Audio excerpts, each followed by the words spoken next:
Hello, friends. It is day 25 of phase 2, which is totally bananas. I wrote notes, so hopefully I won't go too bananasly off topic, but you know how I am. It'll probably happen. Anyway, hold on.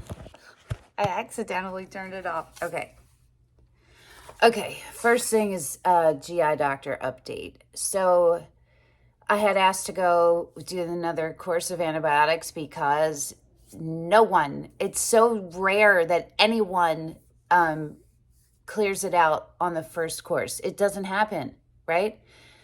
And I didn't, and I got better. I had the most symptom relief with the antibiotics, and then when I went on the elemental diet, it came back worse than it was because it wasn't all the way killed, probably. You know what I mean? And methane is harder to clear than IMO is harder to clear than SIBO, blah, blah, blah, blah, blah, blah, blah. Okay.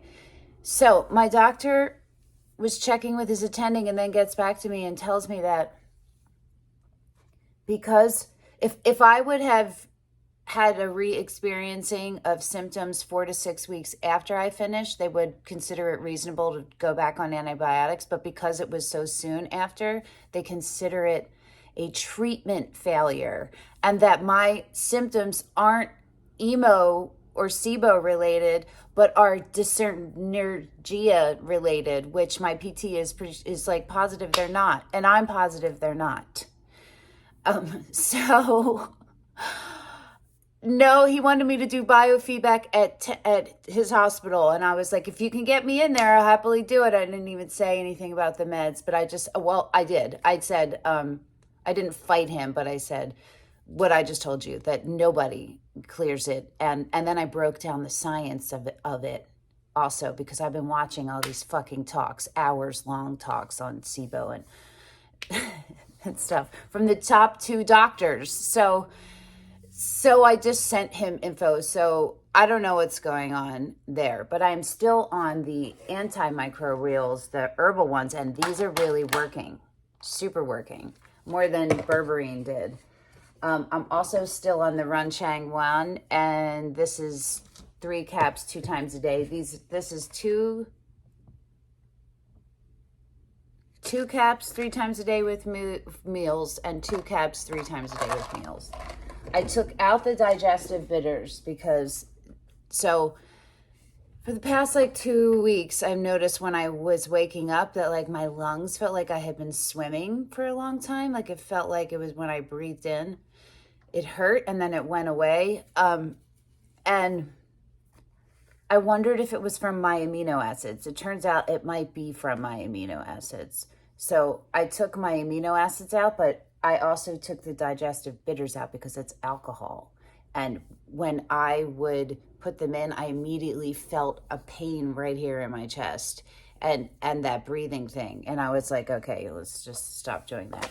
So that's where I am on that. And I feel pretty good. I'm still just paying attention to that just in case it's just something else. But literally, if amino acids, I forget what branch, but there's a specific subset branch. There's specific ones. They are in 60% of people with congenital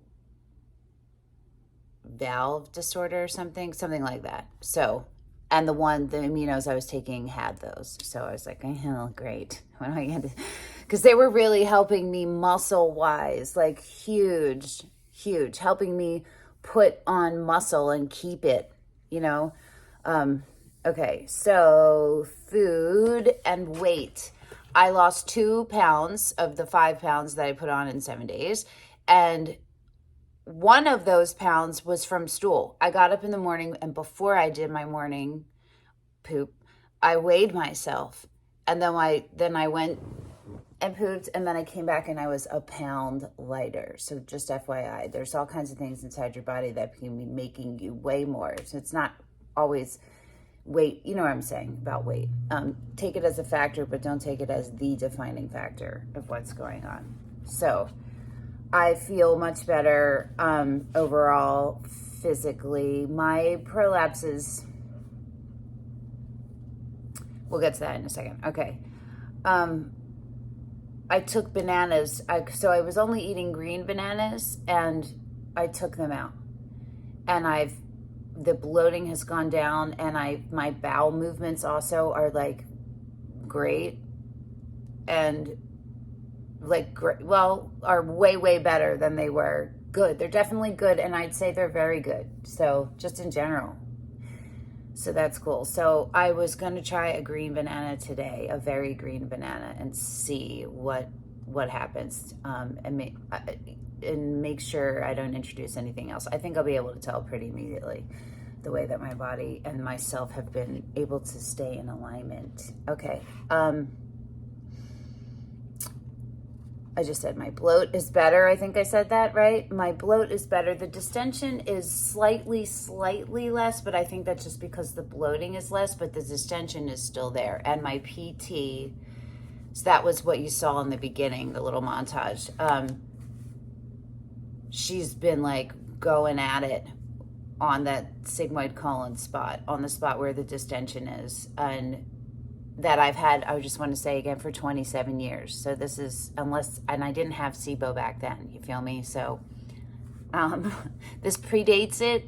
It could have been a contributor to the SIBO, but it's not the other way around, you feel me?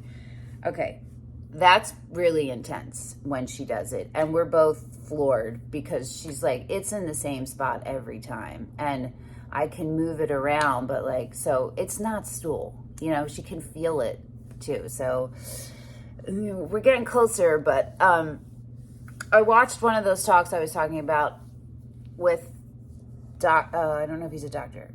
He might be. His last name is Wurn, W-U-R-N, and he has this thing called the Wurn technique. He's a PT. He's a physical therapist, and his wife is also.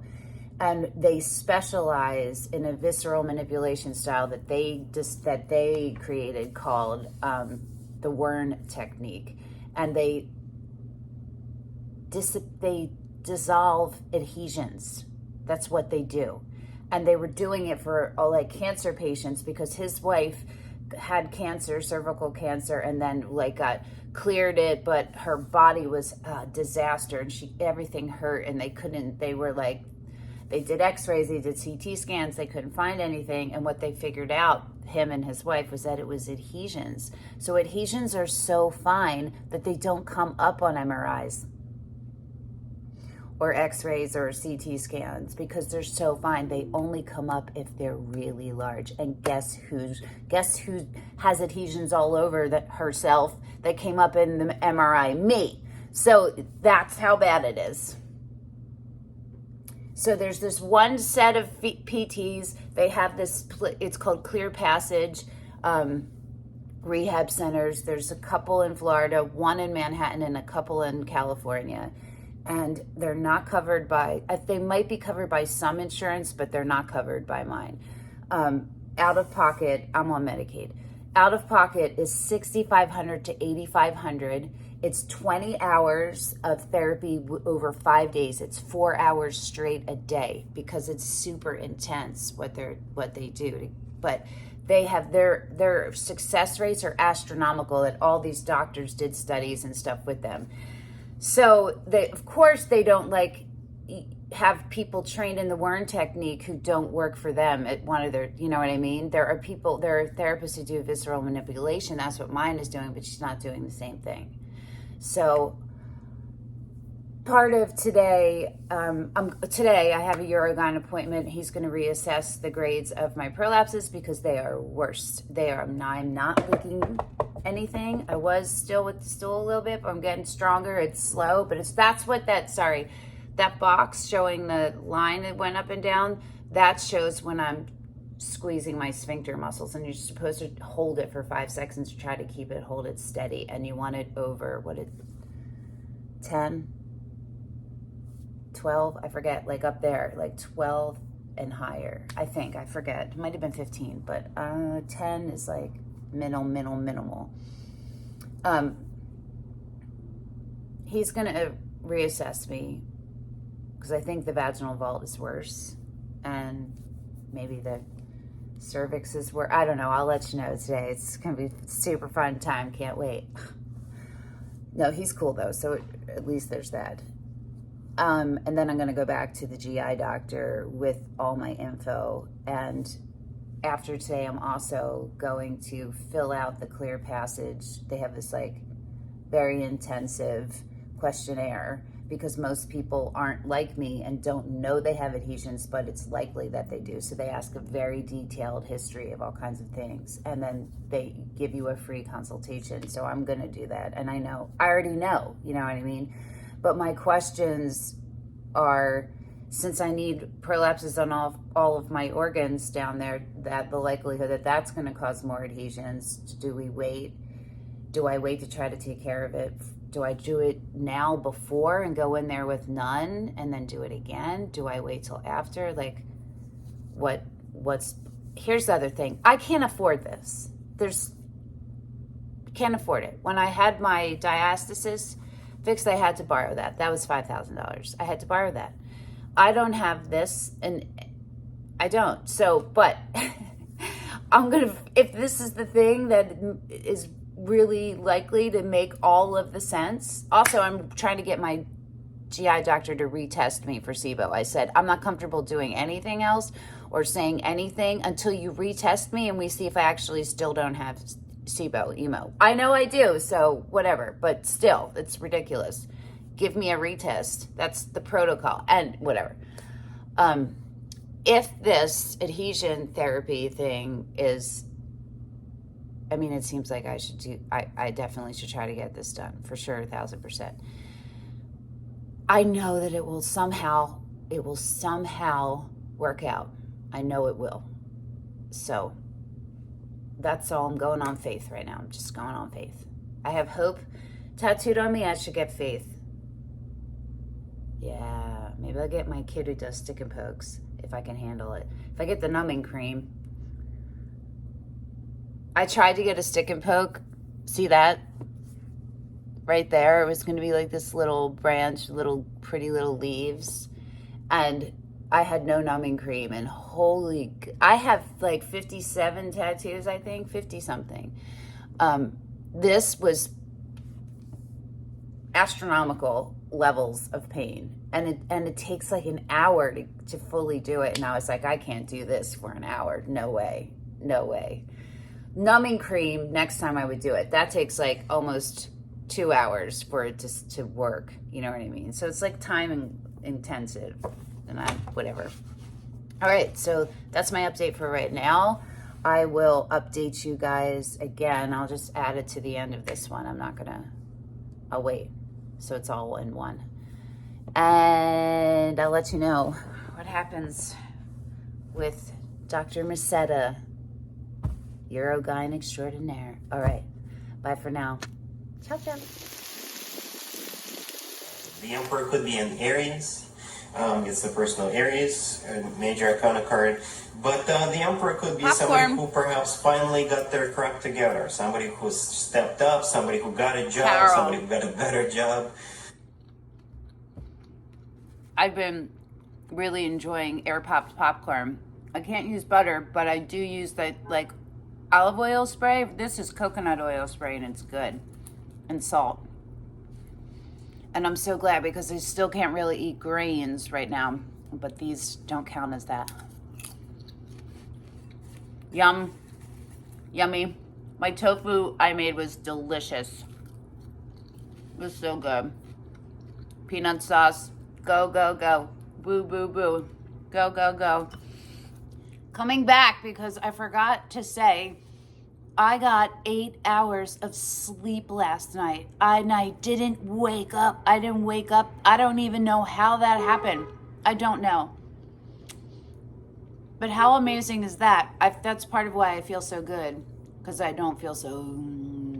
The other thing I wanted to clear up in case there was a question is that I didn't use numbing cream for any tattoo I've ever gotten. And I would never use it for gun tattoos. Stick and poke though, yes, it is a different animal. It is, Jesus Christ. Okay, I'll see you in a little while after my Uruguayan visit. Cross your fingers. See you soon. Bye-bye.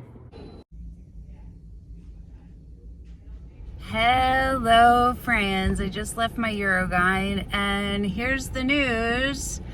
I got another one of these. For all you SIBO people who are not familiar with prolapsed organs, this is a pessary. This is the thing that I'm going to reattempt to try, because I tried this back in the beginning when I first got diagnosed, and it gave me bacterial vaginosis and yeast infection raging. So that was a no, but I'm going to try it again because my uterus is now further down. Yeah, cool. Yeah. And guess what what he's recommending when surgery happens? Not quite yet, because we have to get the SIBO and figure out what's going on in my sigmoid colon under control first. A hysterectomy. Yeah. And it's common that gynecologists will tell women that they need their hysterectomy removed, but in this case, he's not just blanketly saying that. He's saying that because that is the thing to do. So, yeah, yep.